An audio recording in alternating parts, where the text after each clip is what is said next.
everyone, and welcome to episode 2 of Catching My Second Wind. If you haven't already done so, please be sure to watch episode 1, like, subscribe, comment, and I look forward to bringing you along on this journey with me. So in episode 1, I talked about becoming a boat owner, buying my very first boat ever, Fat Cat, a 1978 Catalina 30. A few adventures I had with her, shared a funny story and a mishap along the way. In episode 2, I'm going to talk about the ever-increasing cost of boat ownership and taking her to her winter storage spot. And I'm going to also touch on finding my forever boat. So in southeastern Lower Michigan, which is where I live currently, most marinas want your boat out of the water for winter storage by October 31st. There are some marinas that will let you keep your boat in the water year-round, but that wasn't the plan for me.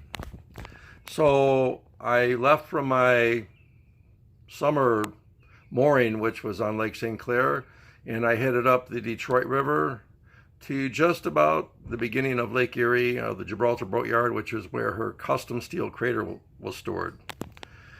This was a day in late October, and it was about 37 degrees, so it was chilly. A good friend of mine, Fred, who I mentioned in my first video, accompanied me. And I love you, Fred, but you'll forever be the are we almost there yet guy. But it was cold, and as you'll see, or you already saw from the picture, I was wearing my Elmer Fudd cap, which is lamb's wool, kept me really warm, and of course a down coat. So my plan was to get her to her winter storage spot by the last week of October. I wanted to winterize her myself, the motor, but I felt a little uneasy. I didn't want anything to get messed up because the motors are expensive, and if you don't do it right, the block can be cracked, it can destroy your motor, and it just wouldn't be worth it. And I also wanted to either tarp or shrink wrap her myself. I never shrink wrapped a boat, so I thought it might be easy to tarp. I looked at as many videos as I could find on the internet, covering a boat with mast up. And I bought a couple tarps at Home Depot. I went out by myself one day. It was a little windy. And needless to say, it probably looked like an episode of the Keystone Cops. Just didn't work out. I bought some Gorilla Tape, which I thought was going to be good. It didn't stick worth a darn in the cold weather. And the tarp wasn't as strong as I thought it would. So I gave that up and decided to have her professionally shrink wrapped and have the motor professionally winterized. So, talking about my eyes opening up to the ever-increasing cost of boat ownership, right? You have your winter storage, you have your summer mooring or summer storage, and of course there's maintenance and fuel and upgrades. So, winter, usually they charge by the square foot, which is the beam of the boat by the length. And so for my winter storage, it was $600. To have my motor winterized professionally was $120. I didn't mind spending the money, especially on the winterization, because it was being done professionally, and I just had more confidence that it was going to be done well. There would be no problems.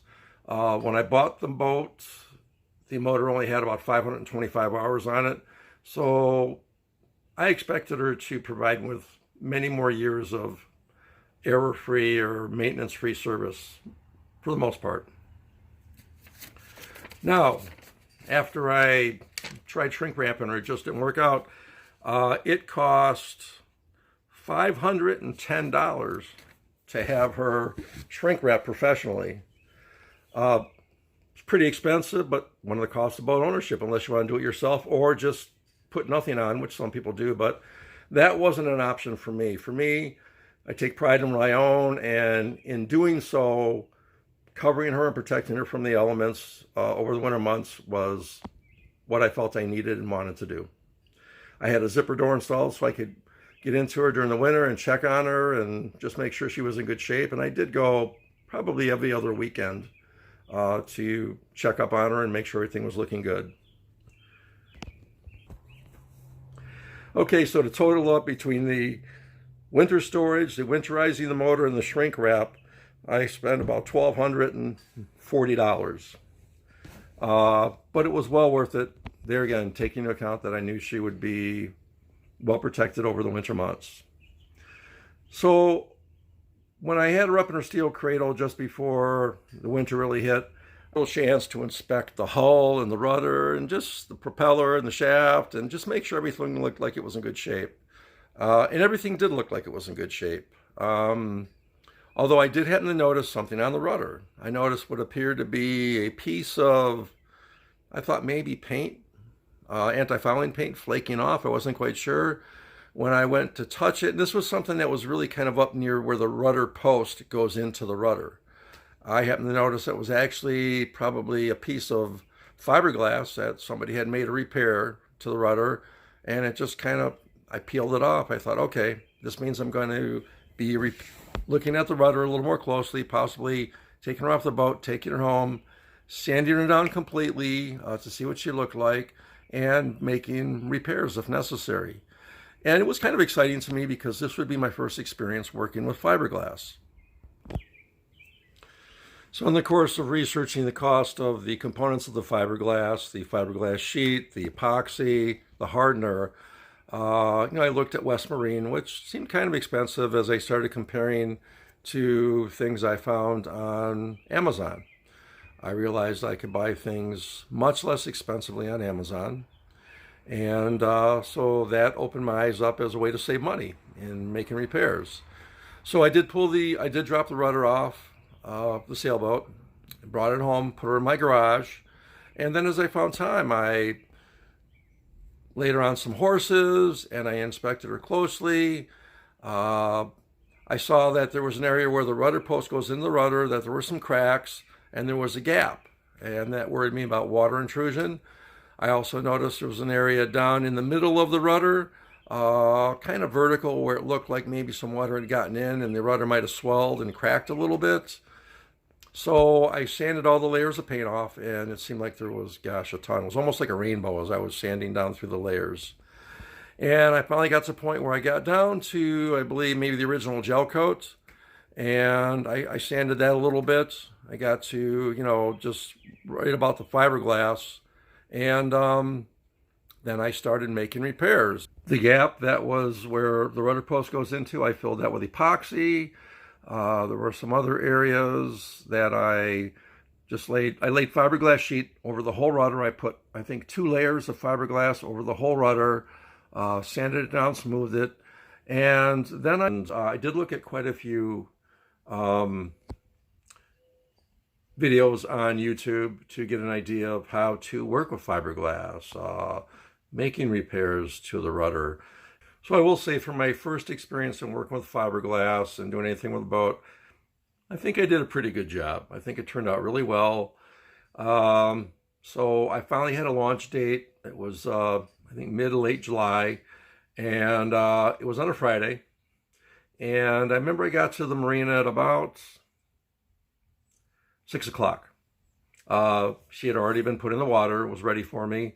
My only question was, would the motor start? There again, it was my first spring launch. I did have confidence that the motor was in really good shape. It was my first spring launch, so obviously I had questions. So I put the batteries back in her, fully charged, and nothing. She wouldn't start. And nobody was around, and I thought, gosh, what am I going to do? So I started backtracking, trying to track down the problem, making sure there were no wires that, were not connected properly. And I did find actually a wire that was burnt and disconnected. I think I also noticed that there was a ground wire not connected. So I made those repairs. She fired right off. And I have to say, it was a moment of joy for me. I was very excited, happy, felt confident in my mechanical abilities, and also it added an additional degree of confidence in my feeling that that cat was going to perform well, that she was dependable. So I had about a 12-hour trip ahead of me. That's about how long it takes to get from Gibraltar Boatyard, going up the Detroit River, because you're going against the currents, going partially across Lake St. Clair, and I had already gotten a summer mooring spot at Jefferson Beach Marina. So I didn't leave probably till about 10 p.m. that night. It was getting dark, and I was by myself, and I was on the Detroit River, and every now and then I'd notice a light kind of sweep in front of me across the water, and I'd look back and it was one of the big freighters coming up, and they just kind of blow right by you. So I thought, well, that was really nice. At least they let me know they're coming. So I would, when they were getting kind of close, I would just actually I would turn to starboard. I'd do about a 180-degree turn. I'd spin around right, so I ended up behind the freighter, and that way I gave them a full berth, and there was no concerns, and I felt more comfortable doing that. So it was a terrific night. The weather was awesome. It was quiet. I got to see some of the city lights from downtown Detroit and downtown Windsor. And I was getting a little tired as morning approached. But, I was getting towards the end of my journey too. And I was excited about how I would end up doing when I docked her for that first time. Because it had been the winter. I had a little bit of experience over the previous summer. But there again, docking is kind of a stressful exercise, especially for a relatively new boat owner.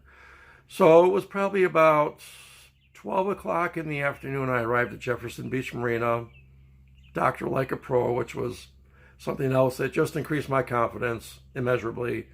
And then I was ready to enjoy my summer. The slip I found was a drive-up slip, which was really nice. I could just drive right up, and the boat was right there. Cost me $1,500 for the season, and I was excited about being at Jefferson Beach Marina because it's a nice marina. They have a lot of stuff going on, a lot of boats there, a lot of really neat people. And still along the way, I was continuing to look for another boat, bigger boat, something that was maybe more constructed for blue water cruising, as I was looking down the road with some adventures that I wanted to indulge in.